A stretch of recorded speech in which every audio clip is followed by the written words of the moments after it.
ইসলামী রাষ্ট্র প্রতিষ্ঠা হলে দেশে আর কোনো ধরনের জুলুম নির্যাতন থাকবে না। 28 জুলাই সোমবার বাধাসর বন্দর কলাগাছিয়া ইউনিয়নের চুনাভুরা শুভকরদি কলাগাছিয়া বাজার এলাকায় দাড়িপাল্লা প্রতীক নিয়ে গণসংযোগ শেষে সংক্ষিপ্ত বক্তব্যে এসব কথা বলেন নারায়ণগঞ্জ 5 আসনের সংসদ সদস্য প্রার্থী মাওলানা মঈনুদ্দিন আহমদ। এ সময় তিনি চুনাভুরা জামে মসজিদ, কলাগাছিয়া নিঃসং মসজিদের মুসল্লিদের সাথে মতবিনিময় করেন এবং আদর্শ সমাজ বিনির্মাণে সবাইকে ঐক্যবদ্ধভাবে এগিয়ে আসার আহ্বান জানান। তিনি আরও বলেন, দেশে আল্লাহর আইন ও সৎ লোকের শাসন প্রতিষ্ঠা হলে আর কোনো অন্যায় জুলুম নির্যাতন থাকবে না ইনশাআল্লাহ। এ সময় বন্দর উপজেলা জামায়াতের আমির মাওলানা খোরশেদ আলম ফারুকের উপস্থিতিতে আরও ছিলেন সেক্রেটারি আরিফুর রহমান, অ্যাডভোকেট তাওফিকুল ইসলাম দীপু, মাওলানা নুরুল ইসলাম সহ শতাধিক জামায়াত নেতাকর্মী উপস্থিত ছিলেন। আপনারা দীর্ঘ অনেক বছর বাংলাদেশের অবস্থা আপনারা নিজেরা দেখেছেন। গত 15 বছরে বাংলাদেশের মানুষ কি অশান্তিতে ছিল, কি কষ্টে ছিল তা আপনারা ভুলে এখনো যাননি।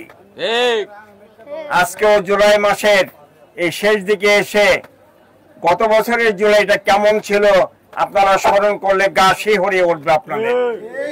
সম্মানিত এলাকাবাসী, বাংলাদেশ জামায়াত ইসলামী বাংলাদেশের শান্তিপূর্ণ ন্যায় ভিত্তিক ইসলামী সমাজ প্রতিষ্ঠার জন্য আন্দোলন করছে।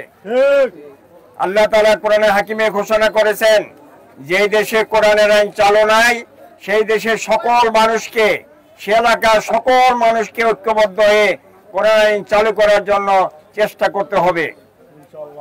সম্মানিত এলাকাবাসী, আসুন দেশের মানুষের জন্য, দেশের মানুষের কল্যাণের জন্য, দেশের মানুষকে ভালো করার জন্য, দেশটাকে ভালো করার জন্য, দেশের শান্তি বিরাজ করুক এমন একটা সমাজ প্রতিষ্ঠার জন্য জামায়াত ইসলামী চেষ্টা করছে। এদেশের মানুষ আর কোনোদিন এদেশে কোনো সন্ত্রাস দেখতে চায় না, এদেশের মানুষ কোনো চাঁদাবাজ দেখতে চায় না, এদেশের মানুষ কোনো জুলুম দেখতে চায় না, অন্যায় দেখতে চায় না, অবিচার দেখতে চায় না। এদেশের মানুষ স্বাধীনভাবে বসবাস করতে চায়।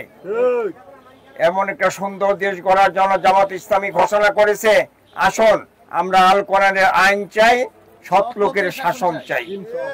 জামায়াত ইসলামের আহ্বানে সাড়া দিয়ে আসন এলাকার সব মানুষ ঐক্যবদ্ধ হয়ে আমরা সুন্দর দেশ গড়ার জন্য, সুন্দর নারায়ণগঞ্জ গড়ার জন্য, সুন্দর কলাগাছিয়া গড়ার জন্য আমরা ঐক্যবদ্ধভাবে চেষ্টা করি।